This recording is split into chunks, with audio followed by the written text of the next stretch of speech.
Number 1 silent ई, यानी ई जो होता है ना दोस्तों ये भी साइलेंट होता है। इसके नियम को जानते हैं। नियम, ई अक्सर शब्द के अंत में होता है और मुख होता है। यानी आप देखते हैं जब भी ई साइलेंट होता है तो ई जो होता है वो शब्द के अंत में आए। हमें ये नियम कर सकते हैं कि जब भी ई शब्द के अंत में आए, जब भी ई शब्द के अंत में आए तो ई साइलेंट होगा और वो पिछले जो वेवल्स होगा, जो स्वर होता है उसको लंबा बना देगा। जैसे एग्जाम्पल देखते हैं, यहाँ पर देख सकते हैं दोस्तों, यहाँ पर जो एक शब्द है इसको क्या पढ़ेंगे, यह एन है, एन का हिंदी होगा नौ। ए है, ए का मात्रा हो जाएगा ए को हम ए पढ़ेंगे, क्योंकि ए को ए तब पढ़ेंगे जब ए दो कॉन्सोनेंट के बीच में आए। तो दो कॉन्सोनेंट के बीच में ए आए इसलिए ए की मात्रा हो गया। और म का, एम का म हो जाएगा। तो हमने इसको क्या पढ़ा, हमने इसको नेम पढ़ा। लेकिन जो ई रहा, ई को हमने नहीं पढ़ा, नेम हमने पढ़ा। ठीक उसी प्रकार आप देख सकते हैं यहाँ पर हमने इसको होप पढ़ा, HOP, हमने इसको क्या होप पढ़ा, ये नहीं पढ़ा, ई साइलेंट रहा। ठीक उसी प्रकार ड्राई में हमने इसको जो है ड्राई पढ़ा, ई साइलेंट रहा। आप देख सकते हैं। तो क्यों ई साइलेंट रहा, क्योंकि ई साइलेंट रहा, ई साइलेंट, क्योंकि ई जो है शब्द के अंत में आया। तो जब भी शब्द के अंत में आएगा ई हमेशा साइलेंट होगा। नेम हो गया, होप हो गया, ड्राइव हो गया, और भी कुछ शब्द ये दे सकते हैं। इनको बताकर मैं आपको बोर नहीं करूँगा, आप स्क्रीनशॉट ले सकते हैं। ठीक है, चलिए दूसरा नियम समझते हैं साइलेंट का, बी, यानी बी भी साइलेंट होता है। बी कब साइलेंट होता है, नियम, बी अक्सर एम के बाद आता है और मुख होता है। यानी बी जो होता है अक्सर एम के बाद आता है और ये साइलेंट होता है। जैसे एग्जांपल दे सकते हैं, जैसे इसको हम लैम पढ़ेंगे, लैम्ब नहीं पढ़ेंगे, इसको हम थंब पढ़ेंगे, थंब पढ़ेंगे, थंब नहीं पढ़ेंगे। इसको हम क्लाइम पढ़ेंगे, क्लाइंब नहीं पढ़ेंगे। क्यों, क्योंकि जो बी रहा वो एम के बाद आया, बी जो रहा, जो बी रहा एम के बाद आए, बी जो रहा एम के बाद आए, बी जो रहा एम के बाद आए। तो जब भी एम के बाद बी आए, जब भी एम के बाद बी आए तो वहाँ पर आपका जो बी होगा वो हमेशा साइलेंट होगा। इस बात को याद रखिएगा। और यहाँ पर इस शब्दों को देख सकते हैं, सभी शब्दों में जो है एम के बाद जहाँ जहाँ बी आया, एम के बाद जहाँ जहाँ बी आया, एम के बाद जहाँ जहाँ बी आया वहाँ पर बी आपको साइलेंट मिलेगा। चलिए तीसरा नियम के का जानते हैं कि के कब साइलेंट होता है। के जब एन से पहले आए, के जो है एन से पहले आए, यानी के जो है वो एन से पहले, एन से पहले के आए तो ऐसे में के साइलेंट होगा। और ध्यान दीजिएगा शब्द की शुरुआत में हो और शब्द की शुरुआत में हो, यानी जो है के जो है एन से पहले आए और शब्द की शुरुआत में आए तो वहाँ पर क्या होगा, के साइलेंट होगा। जैसे मैं आपको कुछ एग्जांपल बताता हूँ। यहाँ पर हम इसको नो पढ़ेंगे, यहाँ पर इसको नी पढ़ेंगे, यहाँ पर इसको नाइफ पढ़ेंगे, सब में के साइलेंट है, सब में के साइलेंट है। क्यों, क्योंकि जो के है वो एन से पहले आया और के जो है शब्द की शुरुआत में आया, शब्द की शुरुआत में आए, इसलिए के यहाँ पर साइलेंट होगा। और भी कुछ एग्जाम्पल आप देख सकते हैं, ये सारे एग्जाम्पल शब्द आपके हैं। चलिए चौथा आपका एग्जाम्पल हो गया डब्लू का, मतलब नियम है डब्लू, कि डब्लू कब शांत होगा। नियम, जब डब्लू आर या एच के साथ आता है, जब कभी भी डब्लू आर के साथ हो, एच के साथ हो तो हमेशा मूव यानी शांत होता है। जैसे एग्जाम्पल हम लेते हैं, एग्जाम्पल ले सकते हैं, इसको हम राइट पढ़ते हैं, वाराइट नहीं पढ़ते हैं, इसमें डब्लू शांत होता है। हम इसको रेसल पढ़ते हैं, वेसल नहीं पढ़ते हैं। इसको हम हु पढ़ते हैं, इसको हम हु पढ़ते हैं, HOW को हु पढ़ते हैं, वो नहीं पढ़ते। इसमें डब्लू शांत होता है। क्यों शांत होता है, क्योंकि देखिए ये जो डब्लू है ये आर के साथ आया इसलिए डब्लू शांत है, ये डब्लू जो है आर के साथ आया इसलिए शांत है, ये डब्लू जो है एच के साथ आया इसलिए शांत है। तो जब भी डब्लू आर और एच के साथ आए तो हमेशा शांत होगा, इस बात को याद रखिएगा आप। चलिए ये कुछ एग्जाम्पल है, इन एग्जाम्पलों को देख सकते हैं। ठीक है, अगला पांचवा नियम, एच का नियम। कुछ शब्दों में एच मुख होता है, विशेषकर हॉनेस्ट, आवर जैसे शब्दों में, यानी कुछ शब्दों में एच साइलेंट होता है। यह एच का उच्चारण बहुत ही कम किया जाता है, बहुत ही हल्का पढ़ा जाता है। जैसे इसको आवर पढ़ेंगे, ऑनेस्ट पढ़ेंगे, घोस्ट इसको पढ़ेंगे, इसमें एच साइलेंट है, इसमें भी एच साइलेंट है, इसमें भी एच साइलेंट है। यहाँ पर एच का उच्चारण हल्का है।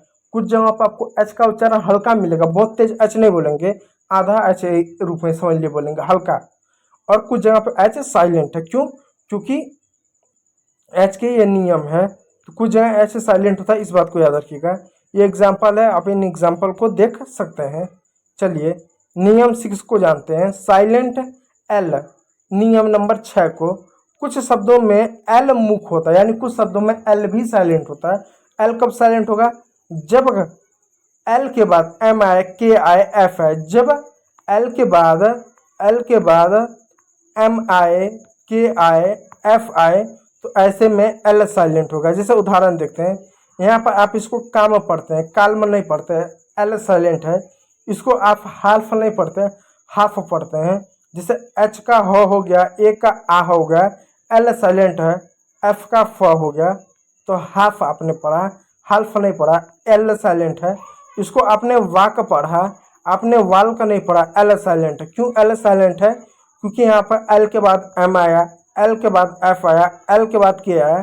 तो जब भी एल के बाद एम आए, के आए या एफ आए, ऐसे समय में आपका एल साइलेंट होगा। इस बात को याद रखिएगा। कुछ और शब्द देख सकते हैं यहाँ पर जो साइलेंट हैं आपके। चलिए नियम नंबर 7वां को जानते हैं। 7वां एस साइलेंट। 7वां नियम, टी कब साइलेंट होगा? नियम टी कुछ शब्दों में साइलेंट होगा जब इस तरह का पैटर्न दिखे, S T E, F E T N, F A S T E N, इस तरह के सब पैटर्न देखें तो टी साइलेंट होता है। उदाहरण देखेंगे तो समझ में आएगा। जैसे कैसल पढ़े, इसमें टी साइलेंट रहा। लिसन पढ़े, टी साइलेंट रहा। इसमें हमने फासन पढ़ा, टी साइलेंट रहा। क्यों? क्योंकि इसमें एक पैटर्न बन रहा है। देखिए इसमें एक पैटर्न बन रहा है, क्या? S T N, S T N, S T N, इसमें पैटर्न बन रहा है, इस वजह से टी साइलेंट है। इस इन दोनों में एस टी एन पैटर्न बन रहा है, इसलिए टी साइलेंट है। इस वाले में देखिए क्यों ये T silent, S T L E, इसमें क्या बन रहा है? एस टी एल ई, इसमें भी S T L E pattern बन रहा है। एस टी एल ई, इसमें पैटर्न आपका बन रहा है, S T L, S T L, इस तरह का पैटर्न बन रहा है। इस वजह से क्या है, यहाँ पर टी आपका साइलेंट है। कुछ और शब्द देख सकते हैं जहाँ पर आपको टी साइलेंट आपको दिखने को मिलेगा। ठीक है, चलिए नियम नंबर 8 को जानते हैं, साइलेंट जी। जी एन के पहले आता है और शब्द के अंत में होता है तो मुख होता है, यानी जो जी हो वो एन के पहले आए। जी जो है एन के पहले आए और शब्द के अंत में आए तो आमतौर पे क्या होता है? जी साइलेंट होता है। जैसे एग्जाम्पल तौर पे आप देखिए, जैसे इसको साइन पढ़ेंगे, इसको हम साइन पढ़ेंगे, इसको हम डिज़ाइन पढ़ेंगे, इसको हम फॉरेन पढ़ेंगे।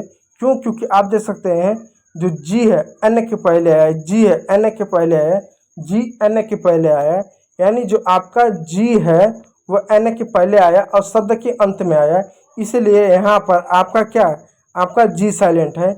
इसको हमने साइन पढ़ा, इसको हमने साइन पढ़ा, डिज़ाइन पढ़ा और फॉरेन पढ़ा, जी साइलेंट है, जी साइलेंट रहा। इस बात को याद रखिएगा। चलिए 9वां नियम को जानते हैं, साइलेंट पी। पी कब साइलेंट होगा? नियम पी जब एस टी एन या एच के साथ होता है तो वो क्या होता है? मूक होता है।